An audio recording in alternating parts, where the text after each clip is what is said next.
Hey, Vince McMahon, it's time for this week's Stick to Wrestling podcast. Oh, no, give me a break. Oh, brother.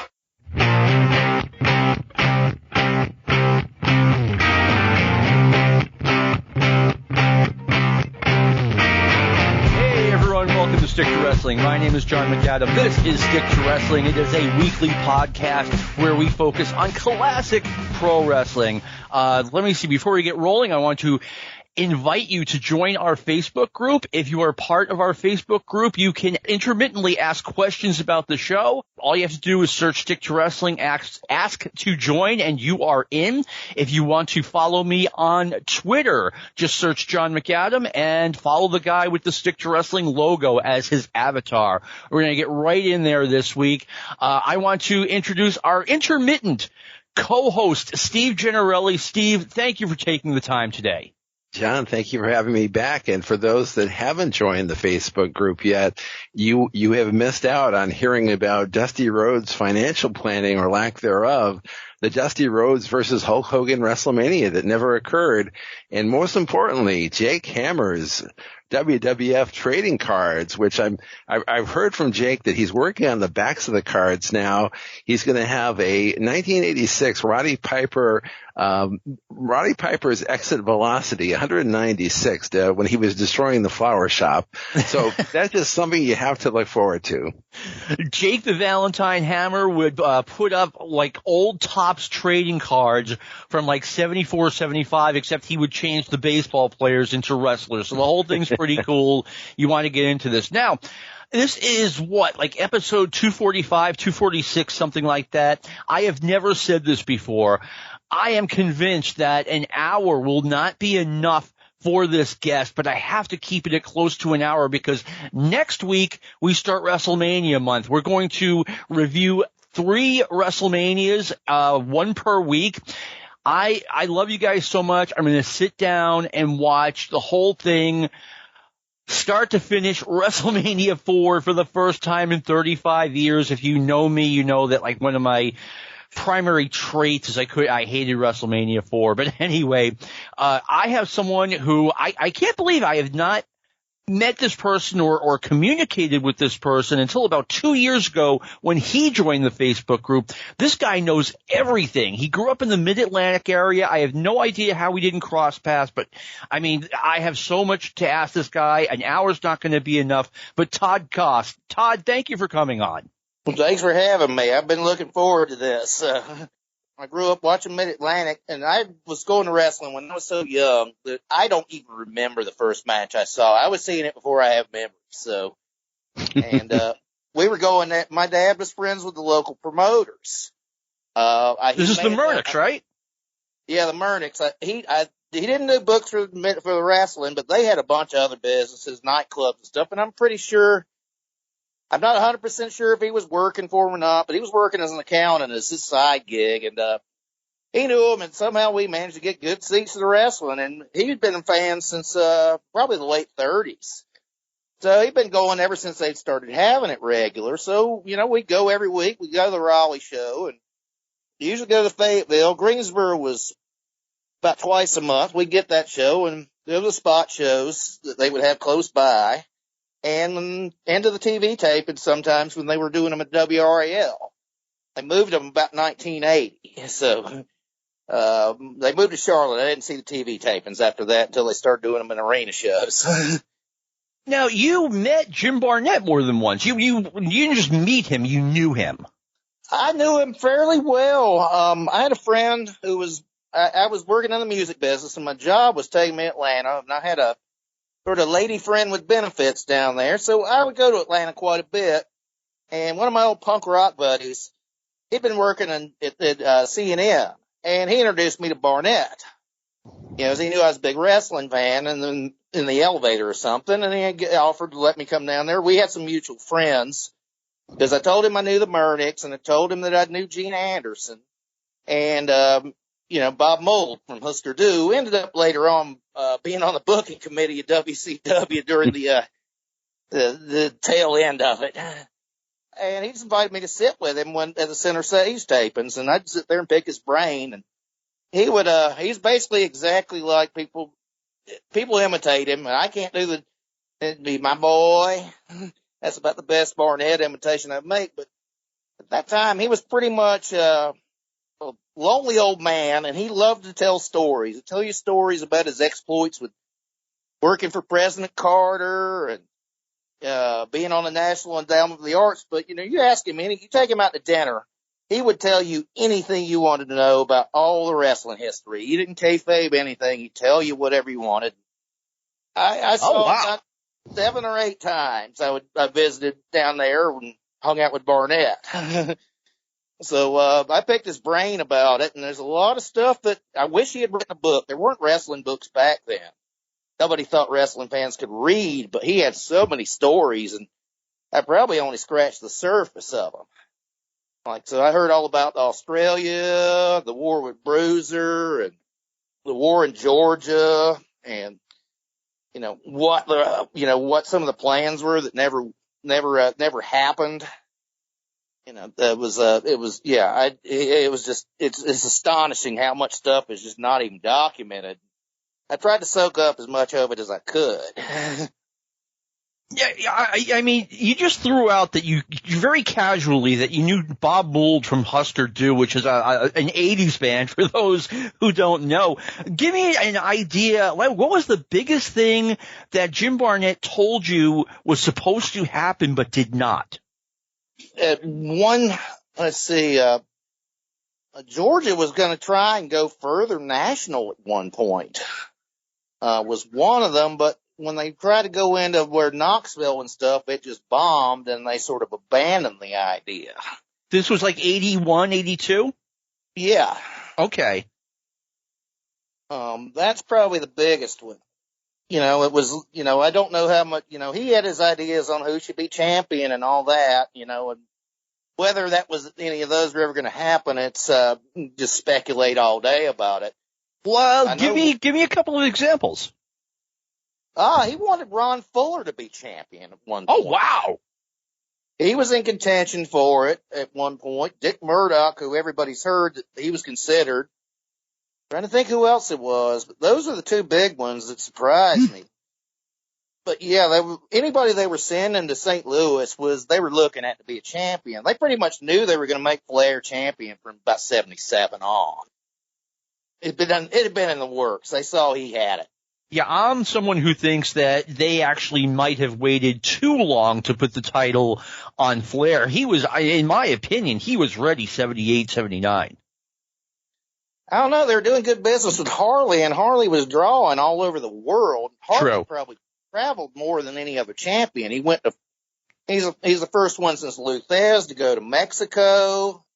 He did all his Australia tours, and, we didn't get the NW champion as much when Harley was champion because he was traveling all the time. Regular before Harley. We'd get him about once every 3 or 4 months, but Harley was about once every 6 months. Now, Todd, you said that you didn't remember your first show, but what year do you think you first started going to the matches? Well, it was in the late 60s. Wow. Because I remember the Bolos, and I remember the Kentuckians, and Weaver and Becker, and Rock Hunter, and Aldo Bogny, and Bronco Lou, the champions. Now, we hear about Rip Hawk and Swede Hansen a lot. Were they really as good as people say? They were good in the early 70s up until Rip had his heart attack, and that's what sort of killed that team. And they were both getting up there in years by that point. And Rip wasn't around a whole lot. One thing people don't know is Rip Hawk was the booker. Rip Hawk and Johnny Weaver were the bookers in the pre-George Scott era. Interesting. George Becker had been booking since the 50s, and he was just putting 6-man tag team matches on top. And John Ringley, Crockett's brother-in-law, who once after Senior died and the rest of the family had a falling out, he's the one that brought in George Scott. And one of the people that was considered, they were going to change it out from Rip Hawk and Weaver as bookers, and the first person that Senior contacted was Jerry Jarrett. And he was he just because he'd done so well up in Memphis. And that was about the time Barnett had offered him Australia before he completely pulled out of there because Gary Hart had made such a mess of it. But then then Bill Watts got a piece of Tri-State, left as Booker, and Jared ended up in Georgia. Wow. And I got that from Barnett. So I'm pretty sure it's accurate. No, I totally believe that. Jared, Ron Fuller is NWA champion. I never thought of that before. I think he's a little too tall. Yeah, but people who know him from later on, they didn't see him in his prime. I mean, when he was in Florida, and there's footage of it. There's a match with him and Paul Jones from Florida that's just out of this world. And people think about Paul Jones as the manager with the Hitler mustache, but they don't realize how big a draw he was in the 60s and 70s and how good a worker he was. I mean, he was probably in Mid-Atlantic, he was probably the second or third most over person. Yeah, hugely over in Florida, too. Yeah, I mean, and yeah, his legacy is going to be like managing the stable of misfits when he stuck around so long that they just kept him in a spot, and besides Rude Fernandez, they gave him a circle of clowns to manage, and let him feud with Boogie for forever. I mean, yeah, what you said is true. I mean, in the late 70s, if I went to the newsstand and, picked up a magazine and saw that Paul Jones had just won the NWA championship from Terry Funk or Harley Race, I would not have been surprised at all. Paul Jones was a big, big star. Well, they brought him to St. Louis on the regular, so it was a good chance he was in consideration at one point. I can't say for sure, but I bet it was a possibility. He was a big draw in Georgia, too, and in Texas. I mean, he was a little bit on the small side, but like you said, he was a good worker, and he really was a good interview, whether he was a babyface or a heel. I'm just not sure what happened when they made him a manager. Well, it's I'm trying to think of who it was that they made a manager later on. They had Jake Roberts out there trying to be a manager at one point, and he was very good at getting himself over. He wasn't so good at getting other people over. Johnny Valiant was another one who could talk like crazy as a wrestler, but when they put him as a manager, he was a shit. Yeah. I liked Johnny Valiant. He was a really good, funny guy, but not a real good manager in my opinion. No, and Valiant is another one, people who didn't see their stuff in Indianapolis and they see Jimmy Valiant basically working in his 40s with bad knees, doing short matches. They didn't see the stuff that he had done in New York and Indianapolis or Memphis, so you get the wrong impression of him. He was trained by Vern Gagne. So, Todd, you're going to the matches every week, and then what was your take on when the plane crash happens with Johnny Valentine and Ric Flair? Do you have memories of that? Yeah, I was about 10 years old, or about 10 or 11, and I cried. Johnny Valentine was my favorite wrestler. And I didn't realize he was never coming back. Wow. I mean, he's really who got me hooked. I would go, but it was when Johnny Valentine came in that's what hooked me on wrestling. It's just his promos, and he was just so believable and so charismatic, and I'm certain that eventually he was popular, even though he was the nastiest heel out there. He was going to get a babyface run. Yes. It was guaranteed. And even though he was older, I mean, his matches with Wahoo, where they were just pounding the hell out of each other, they were something to behold. And I saw those things up close and personal, and there's nothing like them. And I mean, that's my stick of what to measure any other wrestling by is just that they was just so stiff and so believable, and you were convinced they were going to hate each other. They really hated each other. You were certain of it. And another thing people don't remember is when Ric Flair got brought in because Rip Hawk had a heart attack, people forget that whole class of 73 came in. It was Ken Patera came in around the same time with Chris Taylor and Ali Vaziri. And I didn't know until years later it was the Sheik. He worked prelims.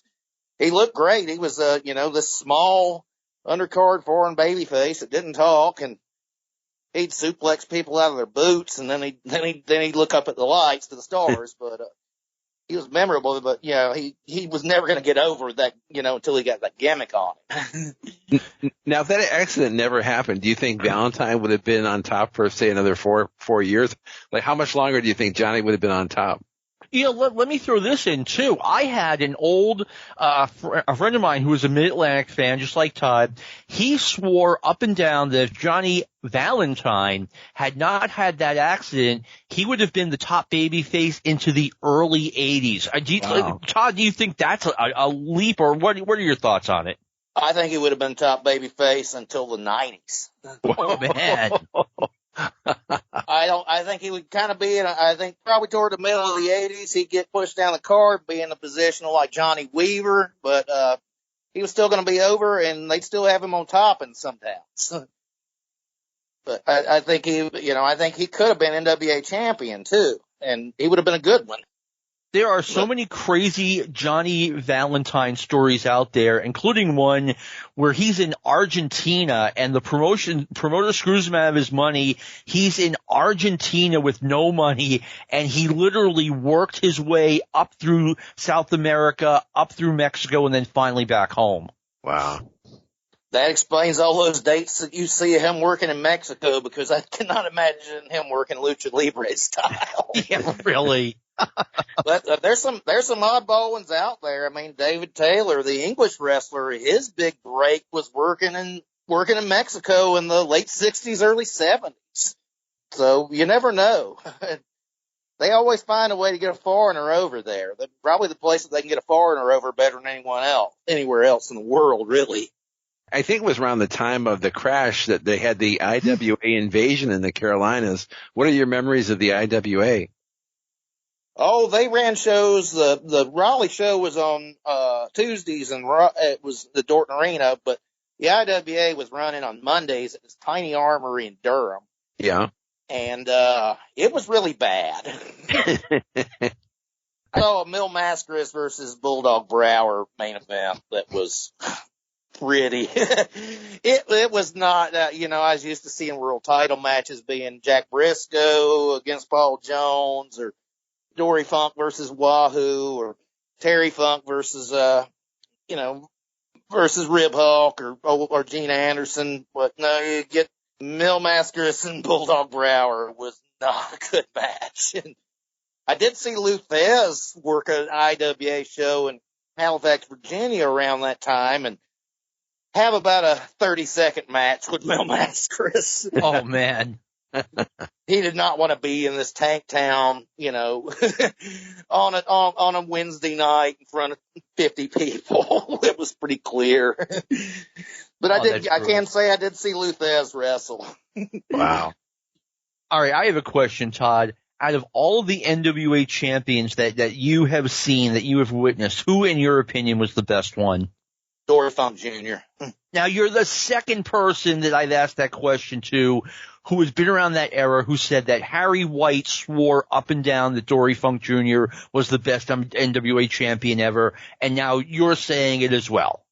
Yeah, my number 2 world champion of all time would probably be Nick Bockwinkel. Wow. That's who I thought should have come in instead of Blackjack to replace Johnny Valentine, because Blackjack drew, but it was a big downgrade in quality. It was he was not good. No, Blackjack was he was one of the first guys I looked at, and I didn't know what working was, but he was a guy who noticeably looked kind of slow and bad out there. And maybe that's not fair because we're talking 1982, which is post heart attack, and he's older, but even before the heart attack, he wasn't very good. He wasn't good in 1975. But they got him over because George Scott could get anybody over. Well, as when the booking changed, you can see that Ole Anderson could not get anybody over, and Dory Funk and Ernie Ladd could not get anybody over, but George Scott got anybody that came in over. Now, do you know why George Scott left Mid-Atlantic? He had a falling out when they bought into the Toronto territory. He had a falling out with the Tunnies, and he was going to open up his own territory out in Texas and Oklahoma, and that flopped.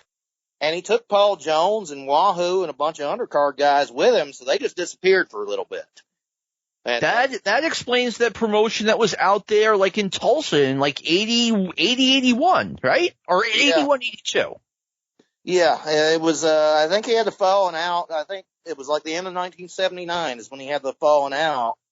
Yep, and Ole was brought in, and, it was Ole thought he could replace, I'm assuming this, but it seemed like his pattern was, well, I can put anybody in these spots and it's going to work. And he brings in Thunderbolt Patterson, who does not get over one lick. And, Harley Race had to be a great worker because he had to go an hour with Thunderbolt Patterson, and it was a good match. Thunderbolt was considered good in his earlier days, but this is not Thunderbolt's earlier days. This is the twilight of his career. I don't want to say known for, but people say, McAdam likes to bash Ole Anderson, and I really don't, but Ole has, I think to me, Todd, you pointed out Ole's weakest point, and that is that he doesn't realize that, talent is talent. Some guys have it and some guys don't. And you can't let the Freebirds walk out and let Stan Hansen and Bruiser Brody walk out and Paul Orndorff and Ivan Koloff and replace them with Larry Zbyszko and Killer Brooks. No, and now Killer Brooks was one of his replacements he brought in, except he brought him in as Crazy Luke Mulligan, Blackjack's cousin. I don't remember. I know nothing about this. And Killer Brooks had been here before, and people knew who Killer Brooks was. He was working on the bottom of the, mid-card. But people recognized him. And, he'd been in the magazine. So, people knew who it was. They weren't fooling anybody. But that was around the time we got Enforcer Luciano. Oh, boy. Hey, and Todd. Jaws. I don't know if anybody remembers Jaws, where they put a guy in a Jaws match. And for years, said it was Danny Miller. But Danny Miller says it wasn't him. You mentioned 1979. What are your memories of the Battle of the Nature Boys, Ric Flair versus Buddy Rogers? Well, Rogers had been here in the early 60s, and his name had been kept alive, but Rogers came in, and it just came out of nowhere. And he's out there saying he's a real Nature Boy, and they had a series of matches, and they were generally pretty good. I mean, Rogers looked decent. There's some clips out there and some of the Cornette tapes. I mean, Rogers is a tremendous promo, and he hung around and was working as a manager, which he was not so great at either. But they had him out there, and then there was a bunch of tag matches with him teaming with Snuka for a bit. But he got pretty, he was just here and gone. Right. He didn't stick around, and all of a sudden Gene Anderson took his place as the manager, the area manager. And it was after Gene had his stroke, and it really slowed down in the ring, and Ole wasn't around. So, and Gene, he wasn't, he had the reputation for old timers, but he wasn't the talker in the group. But he could be out there and look intimidating. And he still had heat from stuff he'd done in the 60s. So, well, he did look great. Those drop kicks looked phenomenal, but that was about it. Yeah. We talked a little bit before we got started about how, one thing that's going to be great about having Todd on, we didn't have newsletters back in the 70s, or if we did, they're gone now, so they might as well have never existed. We had the After magazines. They didn't tell us the whole story. The Kaiser magazines really didn't. So I have been left over 40 years, Todd, wondering, how did Jimmy Snuka turn heel? How did Jimmy Snuka turn heel? Yeah. I have no idea. Just one day the After mags, he's a heel now. Oh, he got recruited by Buddy Rogers. He pretty much he'd been working as a babyface against Flair, and it's like you had all these turns around the same time. It was Paul Jones' turn, which led to Ric Flair's babyface turn. Because Paul Jones was Flair was feuding with Snuka as a heel on top, and right underneath was Paul Jones and Ricky Steamboat after they'd broken up. And Paul Jones asked Ric Flair to be in his corner during his match with Steamboat, and they throw Steamboat out on the floor, and Flair goes to hit Steamboat with a chair and hits Jones. And then during Flair's match, Paul Jones shows up and hits Flair with a steel chair and cost him the match with Snuka. And Flair didn't turn right away, although he was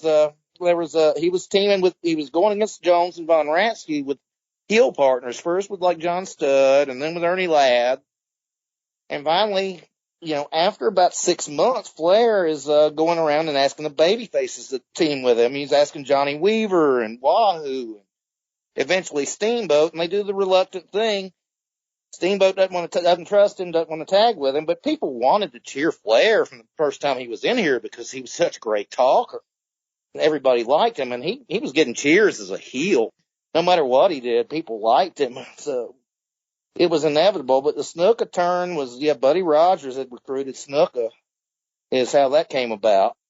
And that was, you had Buddy, it was Buddy Rogers was teaming with Snuka for a short while. Rogers was kind of, Rogers wasn't doing long matches. He was doing, the matches were not, we weren't going an hour Broadway. It'd be 15 minutes tops. So oh yeah. Yeah, but he was sort of aged out, but he could still go. I like what you said about Ric Flair's turn, how the babyfaces initially were either turning him down or reluctant, because that's something I never liked about wrestling, when a heel turns babyface. After all the dastardly things this guy has done over the years, the babyface just opens up the babyface dressing room door. Yeah, come on in, where everything's fine. Yeah, it doesn't make sense. I mean, and there's, the weirdest turn was the Andersons. Yeah, tell us about that. That actually took about 2 years to play out. It was when Flair was still recovering from the plane crash. And Blackjack Mulligan had come in, and Ole and Gene had been they've been, wrestling with the normal contenders like Paul Jones and Rufus R. Jones, or Paul Jones and Wahoo, or Steve Kern and Tiger Conway Jr. And, but they did a bunch of house show non-title matches to El Rayo and Roberto Soto, and were doing jobs for them around the horn. They were getting soundly beat by guys who, Roberto Soto had been a prelim guy, and El Rayo just came out of nowhere. And they did the program with the Andersons, and Blackjack Mulligan comes on television and says, you need to face some, if you can't handle low-level competition like that, you're no match for me and my partner. And that's Ric Flair. And, when this goes into the Flair turn, there's a little bit more, Flair turn's a little bit more complicated, left some stuff out. But they play it out that Flair's teaming with the Andersons still when he's back for a couple of years later. And this is what led to the Flair turn, is Flair nearly got pinned on a TV match. And Gene Anderson starts berating him, and then he slaps Gene. And so he's teaming with Valentine, and the Andersons is a heel versus heel thing. And Flair, he's mostly teaming with Valentine against the Andersons. And the Andersons are getting cheered because nobody liked Greg Valentine. He was kind of like Ole. There's no way you can cheer him. He was going to be a miserable grump who had broken Wahoo's leg by that point and all that. Well, they did an angle to turn the Andersons, is they broke Gene Anderson's neck, which in reality they didn't break his neck. He'd broken his neck back in the 50s and had to, he was having another neck surgery and was going to be out. And just Valentine and Flair just viciously attacked him. And it was the other one where Ole Anderson had to go around begging the baby faces to team with him because the heels wanted to side with Flair and Valentine. And so you go to a series of matches with Ole Anderson and Wahoo teaming together. Eventually that sort of played into him slapping Gene Anderson, and breaking Gene Anderson's neck is one of the things that played into him doing a full-fledged babyface turn 3 years later. And it got brought up later on that, that he had already betrayed his cousins, the Andersons, which once they turned him, there was always, Flair would turn back and forth, and the relationship, the Andersons, sometimes they'd be cousins, sometimes they weren't. It was all confusing, and it's like when they threw more Andersons in there, it was just like Arn was sometimes a brother and sometimes a nephew and sometimes a cousin. That was when they did not do a lot of attention to detail. No.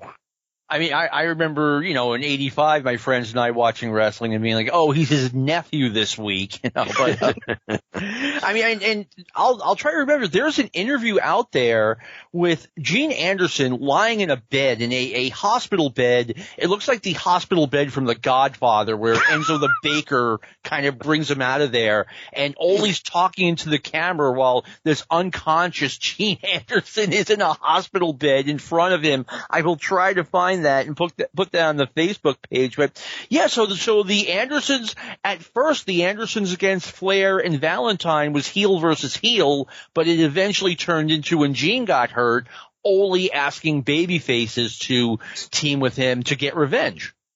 Yeah, that's exactly how it played out. The thing is the Andersons weren't working full time in the territory. They were a Georgia team. And Ole stayed a heel in Georgia and picked Sergeant Jacques Goulet as his tag partner, who had been Gene's partner after Mike the Judge Dubois had split the territory. And they had a run, I think, with the Mid-Atlantic tag titles. But people that were living in Savannah and getting both TVs were seeing Ole as a babyface in one channel and Ole as a heel on the other. I mean, that's why I say it is inevitable that cable was going to destroy the territories. Right there is the answer. You know, you're going to see everyone's storylines, and they're not going to mix. This is why when Bill Watts in 92 banned wrestlers from coming off the top rope, and how that was going to bring heat, and how it was like you turn on the other channel to the 4 other promotions, and they're all jumping off the top rope, and everyone's okay. Yeah, I mean, it's, I know, our friend Bo James told me that he was responsible for getting, Memphis TV kicked off of television in Kingsport because he was already working as a teenager, doing shit behind the scenes in the Knoxville promotion, Kingsport promotion. And somebody was working as a babyface in Knoxville and a heel in Tennessee, or vice versa, and he asked him why they were a good guy on one TV and a bad guy on the other TV, and all of a sudden there was no more Memphis wrestling in Kingsport. Wow. Like I said, it was inevitable. Now, today on Twitter, someone posted an old cover of the Inside Wrestling magazine, and it's a really bloody cover, and it has Ivan Koloff fighting the Iron Sheik. This is from back, I want to say the May 1981 issue. And I always wonder, Todd, how did that come about? You've got two menacing, vicious foreign heels fighting each other, and they're both heels, right? Yeah, they had a tag match on TV, and Ivan was trying to be the alpha and that, telling the Sheik what to do, and he told the Sheik to attack the guy's stomach, and Sheik, Sheik was Sheik was the Rick Steiner of his day back then. His main thing was suplexing people, and he suplexes the guy, and the jobber's foot hits Ivan in the head, and they get in an argument in their interview time, where it's like, where Sheik is saying at Russia, they've got gymnastics and swimming, they win Olympics, but he was in the Olympics as a wrestler. Iran was where the wrestlers were from, and they finally just it builds up over a couple of weeks, and they start feuding with each other, and people were cheering Ivan Koloff, because remember, this is right around the time of the Iran hostage crisis. I believe the hostages were still in captivity. To show you how far behind, this was in 1980. If it was in the 1981 issue, that shows you the aftermaths were always months behind. Oh, yeah. You'd asked me in an email about the Steamboat, them like talking about a Steamboat heel turn, and that they were playing up as Ricky Steamboat going bad or something. I probably have a magazine around here somewhere. Let me give the background of that. Around the end of 1980, beginning of 1981, the aftermags were throwing heavy hints that Ricky Steamboat was about to turn heel. Like, they would do an interview with him where he's kind of surly or whatever. And what I had asked Todd in the email is, was this just a creation of the aftermags, or did they actually do something on TV where they were hinting that Ricky might be turning? They never hinted anything on TV, but he started fighting back when, during that Snuka feud, where Snuka had entered his throat. And so he's out for a couple of weeks. He comes back, he attacks Snuka during a match and starts stomping. Snuka's still wrestling barefoot. And he comes out and he's stomping on Snuka's toes with street shoes, trying to break his toes. And when they had a TV match a week or so later, like Steamboat is hitting him with karate in the throat and gouging his eyes, reaching his tights, and being the kick-ass babyface instead of the milquetoast babyface.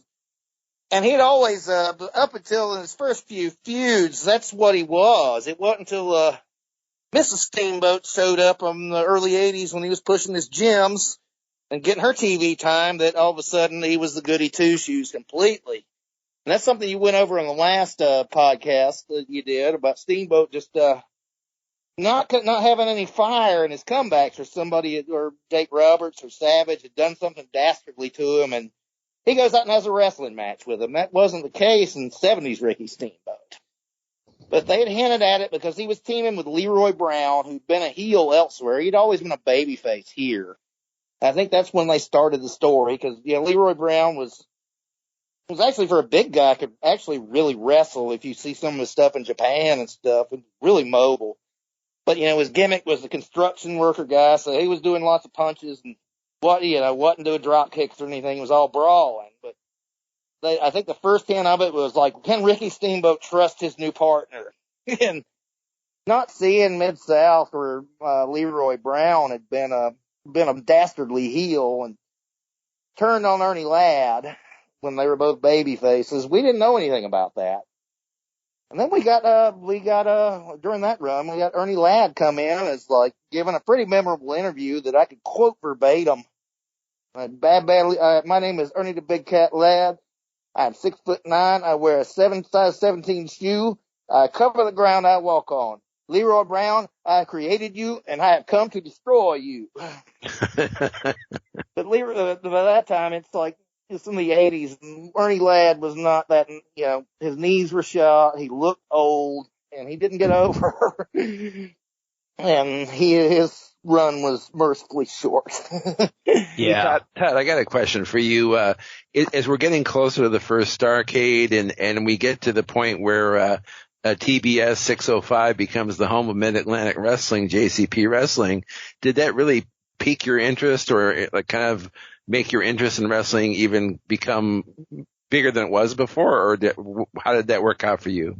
Well, I mean, they had, all of a sudden Flair had come back, lost the title, and he's a babyface again. I mean, what really got it hot was really the year before that when they had done the Steamboat and Youngblood versus Slaughter and Kernodle match in the cage, the one that sold out 16,000 in the Coliseum and sold out the adjacent side building, caused a traffic jam that was going back, a 35-mile traffic jam on the interstate. And wow. I remember driving to it, and there's cars coming in from Florida, Georgia plates everywhere, and people drove up there and got turned away. Fortunately, I got to see the match. But, it was getting hot. I don't know. We didn't have cable because I lived too far out. We got a dish, and I think that was around the time that they had scrambled everything on the dish. Wow.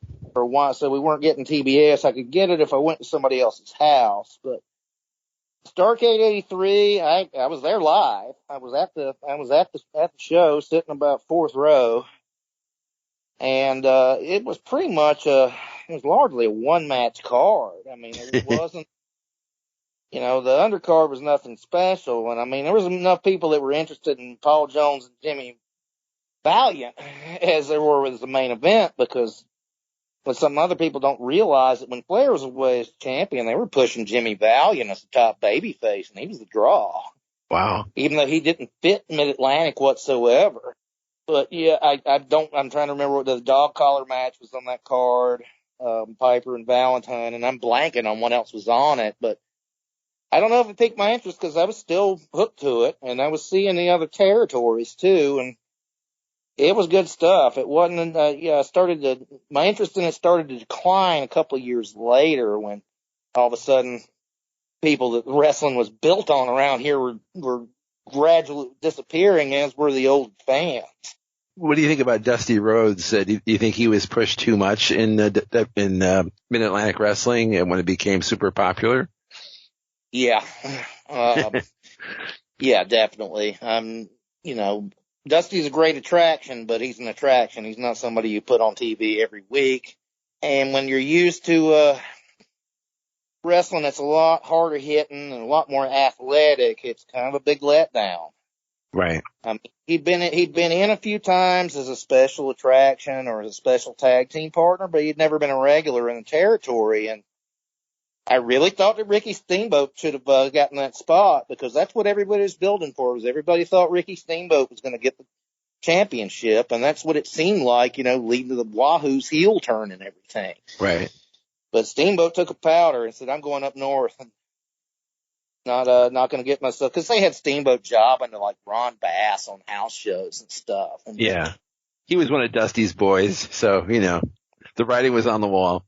Yeah, I mean, there's a lot of people that, just got buried, or like they just shut off Wahoo's heel push, like right when, Wahoo's career was winding down. I mean, he stayed around for another 10 years on the Indies, barely mobile. And then I'd say that with respect, because I knew Wahoo and really liked him. But, he was wrestling because he needed the money. But, he's somebody that could be, he shouldn't have been pushed away and then pushed way down. He's somebody you could bring in as a special attraction to pop a house, just like you did Jackie Fargo in Memphis, or whatever, any old timer that people have respect for. And and this heel turn just gave him a whole new lease on life, and all of a sudden that was just cut off. And wow, we got some really good wrestlers coming in when Dusty was there, but jobbing Wahoo to Magnum basically non-competitively, that was that made a lot of people mad,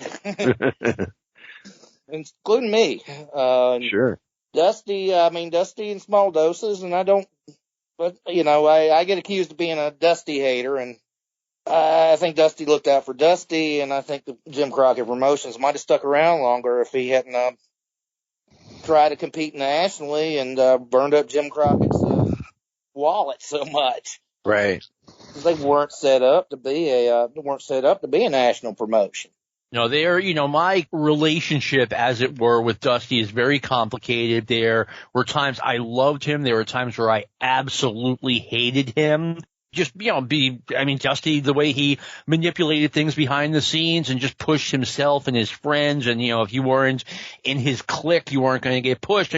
But as someone who lived it, what was it like? Mid-Atlantic, it was like a complete transition when Dusty came in. And I'm not going to tell you that Mid-Atlantic didn't need a fresh face or two on both sides, both the heel and babyface. They needed a little bit of a shakeup, but Dusty just tore the building down and kind of built it back up in the way he wanted it. That must have been, a bit jarring for the people who grew up on Mid-Atlantic like yourself. Well, I'll put it this way. My father had been going to the matches since 1938. When Dusty came in and they started pushing everything around Dusty, and they started doing the, cheap finishes every night, he stopped watching, refused to spend another dime on it, and never watched a minute of wrestling again in his life. Oh my gosh. Wow. And I asked one of my neighbors, she's pushing 90, and she'd been going since the 40s, late 40s, and had gone every week.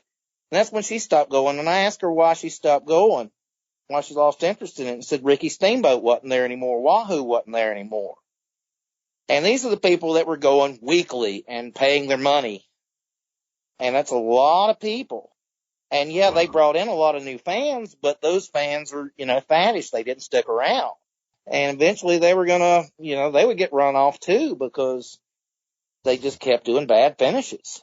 I understand doing DQs and stuff, but doing them every night. And another thing is there was people like me that would go see Fayetteville and then go to Raleigh and then go to Greensboro.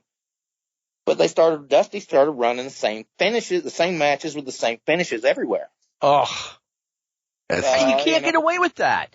No, and this is pre-newsletter, but, I was getting the Observer starting about 1985 or 86. But you had I was getting that combat sports sheet back then. Mike O'Hara? Yeah, Mike O'Hara sheet, which was, there was a lot of stuff that was very wrong in it, but you had a little bit, and those matches, it was, that was commented on, that they were doing the same finishes everywhere. Wow. And, it's like, this is fake. And people are going to, I think I've met some true believers that, recently that still think it's 100% shoot, but most people, I knew what it was, and that's 4 years old. And I think anybody with an IQ over 90 pretty much could figure it out pretty quickly, but they would just play along with it.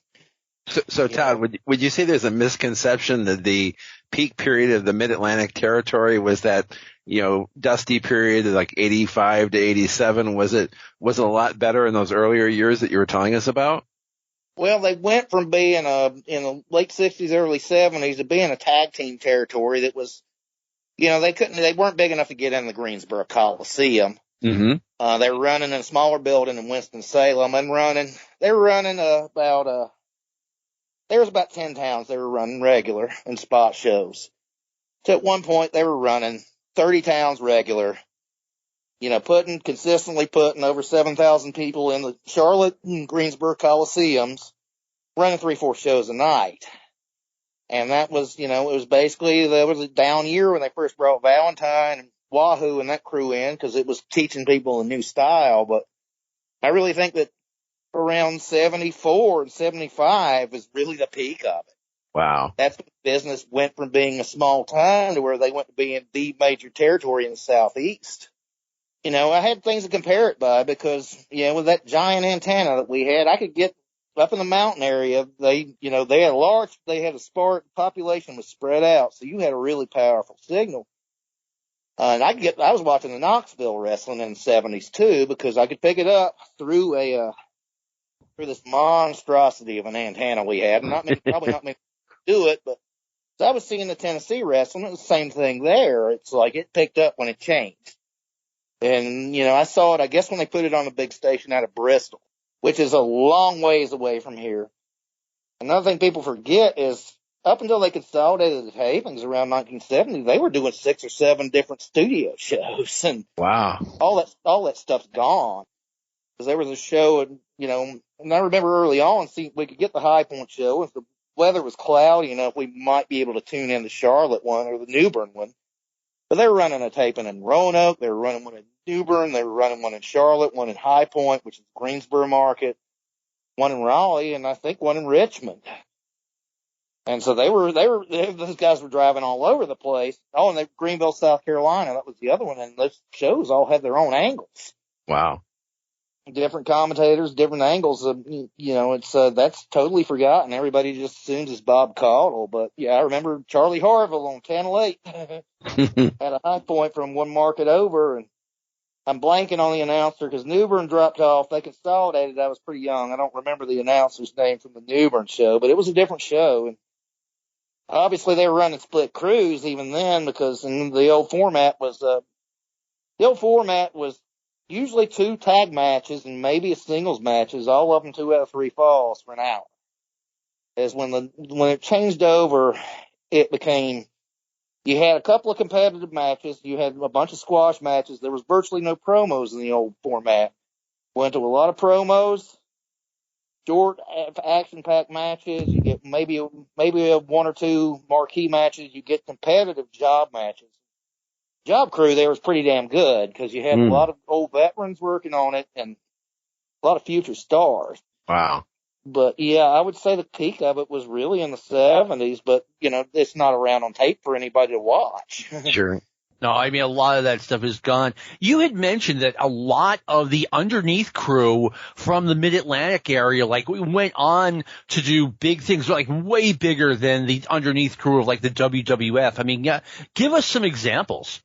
Well, there's one you talked about a whole lot recently. Larry Zbyszko was in here as a rookie. That's right. Steve Kern. Now, Zbyszko, was he strictly an underneath guy? Was he a jobber to the stars, or was he just a jobber? He was a jobber. This was 1974 or 75. It was when he was a rookie. It was probably his second territory. No, he looked at the lights every night. He might get a win over Bill White on a house show or something. Steve Kern, they actually brought him and Tiger Conway in and pushed him at the top at the beginning, but, one of the things is they'd bring new guys in, they'd get some main events, and they'd work their way down the card, but, Kern ended up looking at the lights every night after a while. We had a Tony Anthony. It was this pasty white guy, pudgy white guy with, white guy afro. It looked like shit. Nowhere near the dirty white boy. We had, Dr. Fujinami. Later went on to be Tatsumi Fujinami. I remember reading about Dr. Fujinami. I have to tell the story about Dirty White Boy. Dirty White Boy was in Mid-Atlantic as an underneath guy. Was this like 81, 82? Is that right, Todd? Yeah, might have been 80. Okay. He was around for a couple of years, actually. Okay, because Jake Roberts, when he was in Smoky Mountain Wrestling, feuding with the Dirty White Boy, Tony Anthony, Jake had the greatest line. He's like, I remember you back when you first started in the Carolinas, Tony, and I looked at you and I'm like, man, he's going to amount to nothing. And I was right. Just a great line. Anyway, so Zbyszko, Dirty White Boy, I remember Dr. Fujinami, like reading him in the results. I'm like, okay, this has to be the same guy, right? Yeah, yes, same guy. Mr. Saruta was another one. Tenru was there too, right? Rumbo was in as a rookie. He had come over from Amarillo. And Tenru was as well. And Fuchi and Onita were in from All Japan, and they were underneath guys that looked a little competitive on TV, but, ended up looking at the lights. They might get a win over, Gene Anderson and Bill White on a house show, but they were basically competitive jobbers on TV. It was a guy given the name Richard Blood, which is Ricky Steamboat's real name, but it was really Tito Santana. Kevin Sullivan. Keith Franks, who was, Adrian Adonis. You think Buddy Landell with dark hair. I remember that. A little bit of a push. That was early 80s. That was later on. Ricky Harris, who later was Black Bart. Steve Kern's tag partner as a job guy, a lot of times is Ron Starr, who's somebody who's really unheralded. I don't know why he never caught on anywhere, because he was a good worker and a good talker. He was good on the West Coast, I guess. Yeah, he got over in Stampede and he worked Dallas, but he worked underneath places. Worked Florida, but, never got a push. But when they let him talk when he was in the Dallas, he was great. And he was, probably in his late 40s by that point. But, weird coincidence. Just yesterday, I watched Steamboat and Youngblood against Fuchi and Onita from like 82. Wow. Weird coincidence. I'm sorry, Todd. Go ahead. Kevin Sullivan was in as a rookie, and he was looking at the lights. I can pull my notes out. I made a list of them. It's huge. I mean, we have King Kong Bundy and Hacksaw Jim Duggan. Like that. Am I missing anyone, Steve? Yeah, you mentioned a ton of them. I wanted to ask Todd this. You were telling us earlier about the lunches with Jim Barnett. In those lunches, did he ever really talk to you about Vince or Dusty or any of his opinions about them?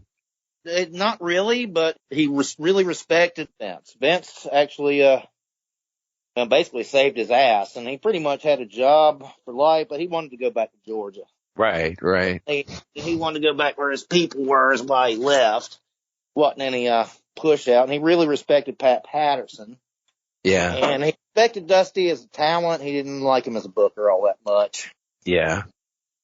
Jim Garvin was another rookie, and Ronnie Garvin as enhancement guys, but Barnett, he did not like Jim Hurd. Oh yeah.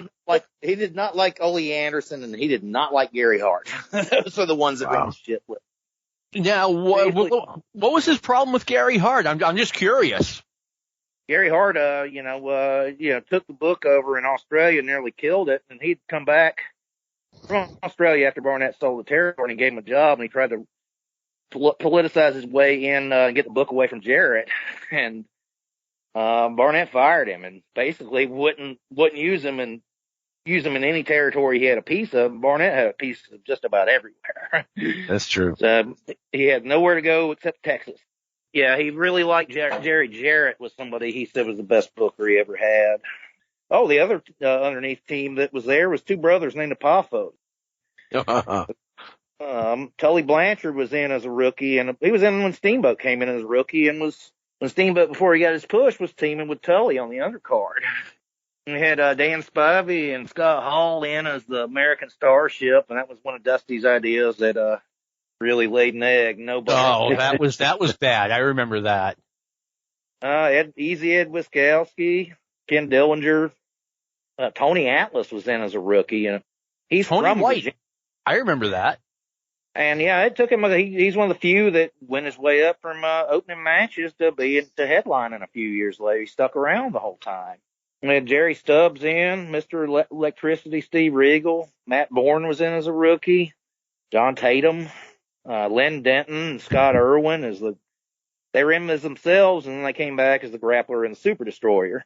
The list goes on and on. We could be here all day going over all of them. Backlund came in as a rookie. It's funny that you mentioned that Gary Hart, it was almost the perfect answer.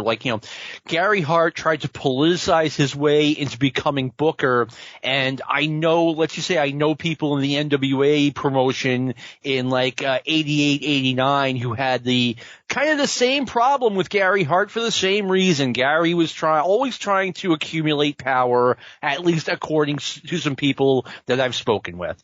Yeah, that seemed to be a common thing. And, he basically had his run in Crockett later on and his run in Dallas, and that's what he's famous for. But he seemed to burn bridges places. And, they didn't use him in Florida after that one run. They, didn't use him in Georgia for years. Ole brought him back for spite for a short time, but he didn't last. He apparently tried to steal a book from Ole. Oh, I think we have a common theme with Gary Hart here, always trying to steal the book. Yeah. Oh, Dennis Condrey he was around as a referee at first, and people forget that. And then he was an underneath wrestler. Gene Lewis, who became one of the Hillbillies, he was. Pat Tanaka broke in as a ref down there. Yeah, he reffed and he wrestled early on. He was part of the Oriental, wasn't Oriental Express, the Rising Sun. They had him and Kiyosato under mask. I did not know Pat Tanaka was one of those guys. I knew Sato. I didn't know Tanaka.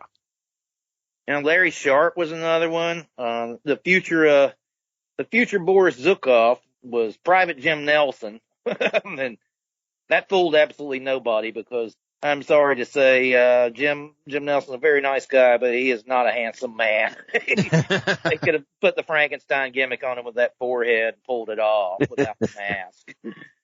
And yeah, he was a good worker when he was here. When he was Boris Zukov up north, he was the shits. No, he was terrible. Hey, Jim Nelson, he was one of the privates, but he wound up, it was Don Kernodle and Private Jim Nelson were kind of an underneath babyface team, if I recall correctly.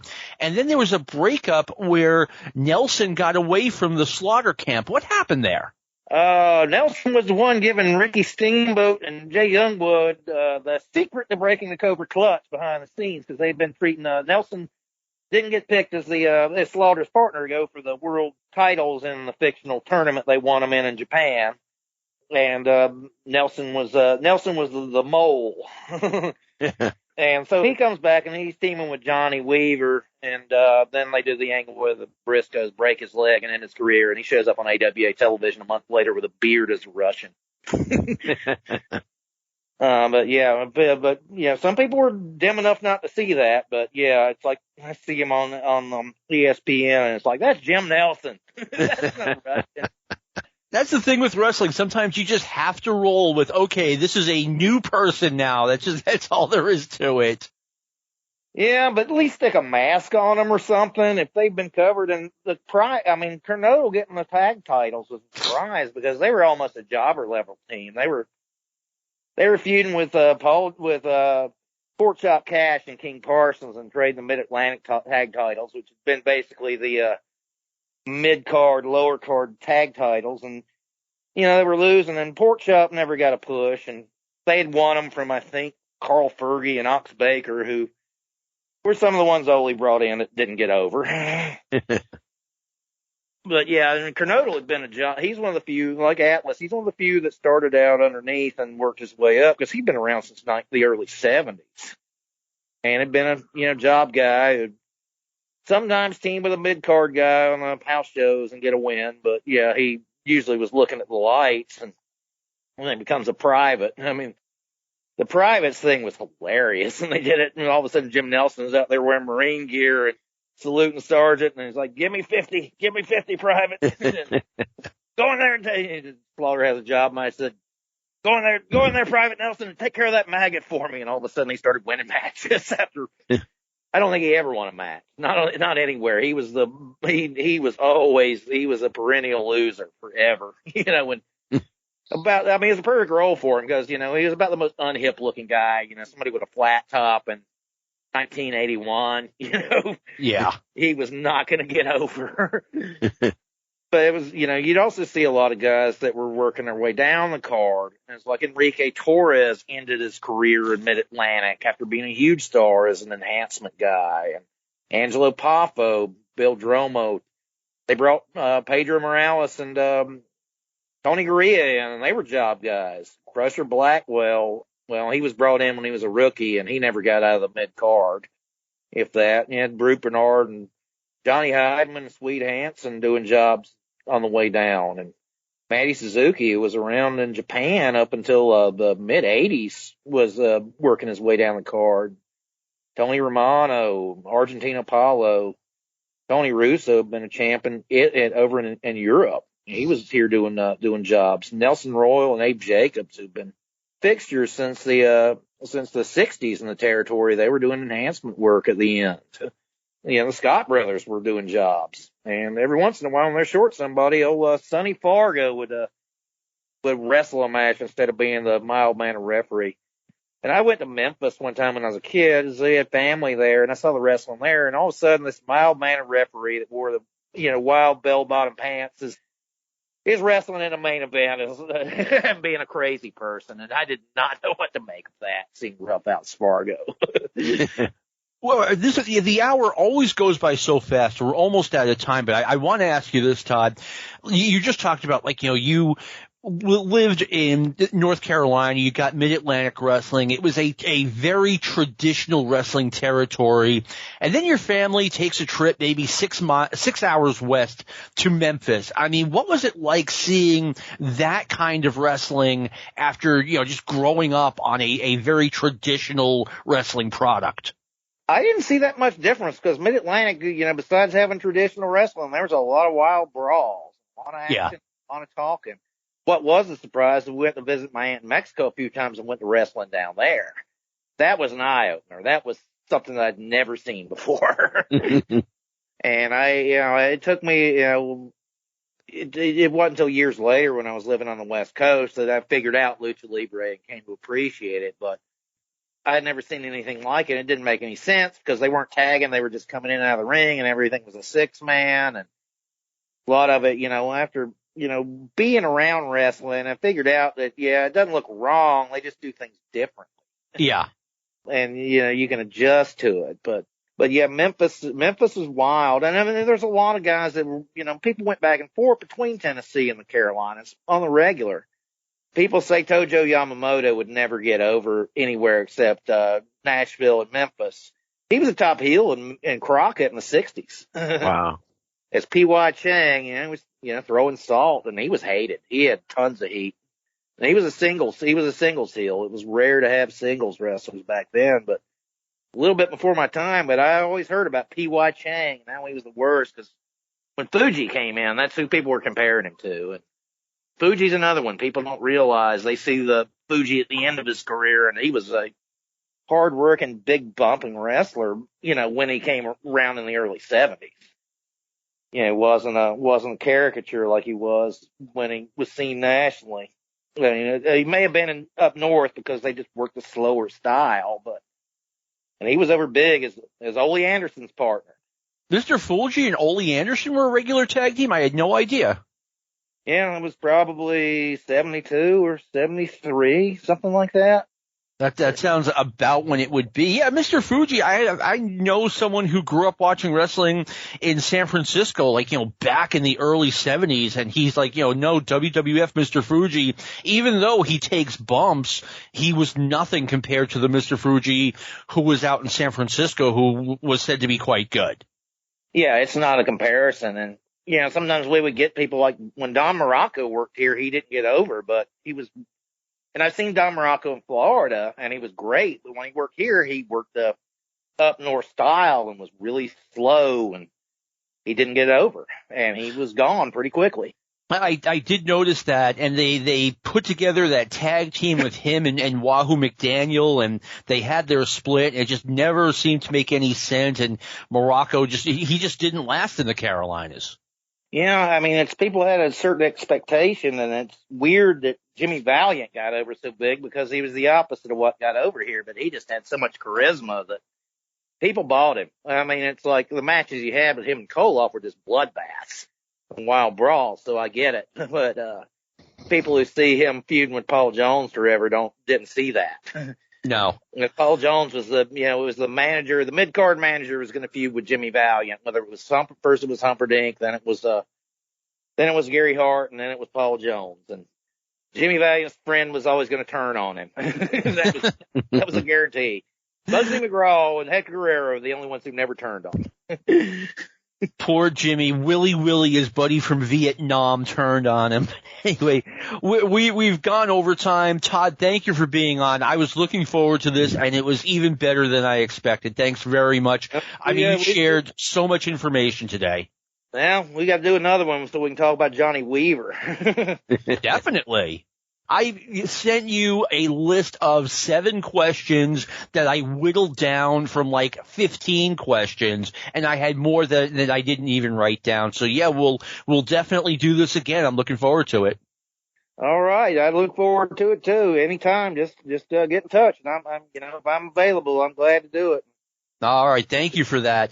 And yes, everyone, the next 3 shows, we're going to be reviewing WrestleMania 4, 35 years ago, WrestleMania 9, 30 years ago, and WrestleMania 14, 25 years ago. Steve, thank you for being on. Thank you for everything you do for this show. Oh, thank you so much. It was great sitting under the learning tree today and learning a lot about the Mid-Atlantic territory. That's how I feel about it. And I want to thank Brian Last for giving us this forum. I want to thank Lou Kipilman for all of the great work he does, and he's such a patient guy when it comes to dealing with me. And this has been a production of the Arcadian Vanguard Podcast Network. This concludes our podcast day.